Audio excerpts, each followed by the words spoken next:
Poveglia lay adrift in the Venetian Lagoon, shrouded in perpetual fog and whispered legend. For centuries, its shores were marked not by welcome, but by terror. During the Black Plague, Venice turned the small island into a dumping ground for the sick and dying. Barges ferried thousands of infected souls who were left to rot or burned in mass pyres that smouldered day and night. The soil itself grew black and heavy with ash and bone, a grotesque testament to unrelenting death. Over decades, the island's reputation transformed from a practical quarantine station to a cursed, haunted wasteland. Locals learned to fear the quiet waters around it. Fishermen avoided casting their nets nearby, claiming the human remains tangled their lines. It became a place no one wished to speak of, a stain on Venice's history best left forgotten. But even abandonment could not erase what happened there. The suffering soaked into every brick and tree, turning the island into a prison for its own past. Those who neared it claimed to hear cries on the wind, wailing of the forgotten dead, their voices trapped among the ruins. Long after the plague years faded into history, Poveglia found new use. In the late 1800s, authorities established a psychiatric hospital there, believing the island's isolation would keep patients secure and keep them out of sight. The imposing bell tower, once part of a church, was repurposed as a looming, watchful symbol of authority. Inside, conditions were bleak and cruel.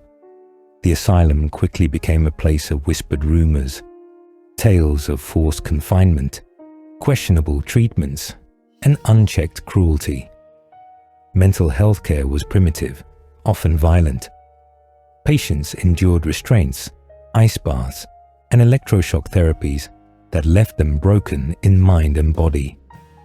As stories of hauntings persisted, staff spoke of seeing shadows darting in the halls and hearing murmured voices from empty rooms. The patients themselves seemed tormented by more than illness. Some insisted they saw the plague victims wandering among them, their blackened faces pressed to the glass, watching. But the island's remoteness made it easy to ignore complaints. Records were incomplete, oversight was lax, and the island swallowed secrets in silence. The longer it operated, the more it became synonymous with inescapable horror, a destination for the unwanted, the mad, and the already damned. In the early 20th century, the hospital's reputation grew even darker. Rumors spread of a doctor who performed experimental lobotomies using crude tools on unwilling patients. He believed the island itself amplified mental illness, that it was infested with psychic energy left by plague victims.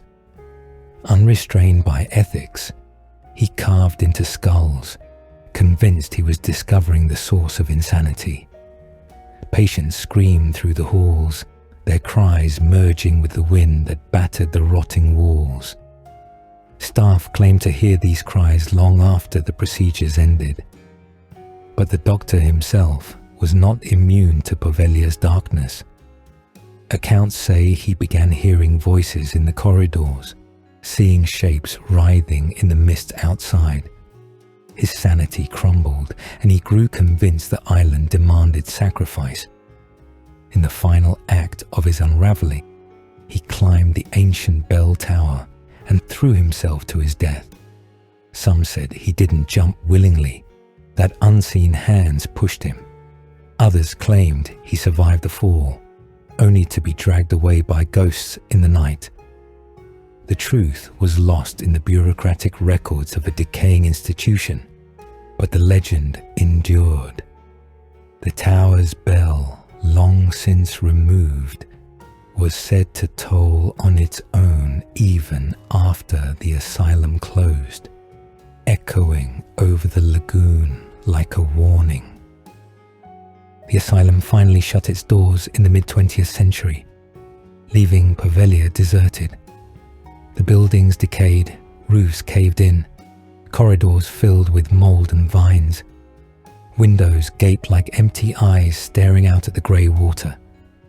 The island was left untouched, too cursed to redevelop, too haunted for tourism. Fishermen refused to sail near it. Locals told their children to stay away, describing the place as hollow ground where no prayers reached. Even the government made little effort to reclaim it, knowing the cost of erasing its reputation would be too high. Those who dared to explore described suffocating air filled with the stench of decay that no time could erase. They reported sudden cold spots and unexplained noises, footsteps in empty hallways, raspy breathing behind them, and the cries of people long dead. Many returned shaken and refused to speak of what they saw. Legends claimed half the soil was human ash. Even trees were said to grow twisted and sickly from feeding on the remains buried beneath. Poveglia wasn't just haunted, it was transformed at its very roots by human suffering. Today, Poveglia remains off-limits to the public, its crumbling asylum overtaken by ivy and rot. The bell tower stands as a lonely sentinel over the lagoon, watching silent canals filled with dark history. The few who manage to set foot on its shores treat it with wary respect or outright terror. No restoration has come. No hotels or tourist centres have taken root. Developers have tried to buy it, only to be chased away by its reputation or local opposition. Even brave paranormal investigators approach it reluctantly, documenting shadows and whispers without clear explanation. Poveglia endures as a monument to human misery. Centuries of plague victims burned and buried in mass graves. The forgotten mentally ill subjected to cruelty. A doctor who lost his mind to the island's horrors. It is a wound on the Venetian Lagoon that refuses to heal. A place where the past seeps from the ground like blood, and the silence is never truly empty. For all its beauty at a distance, Poveglia is a reminder that some places are best left untouched, their stories too heavy for the living to carry. If you think this story is over, think again. Darkness doesn't end, it waits, and the next one might be closer than you think. Subscribe before it finds you first.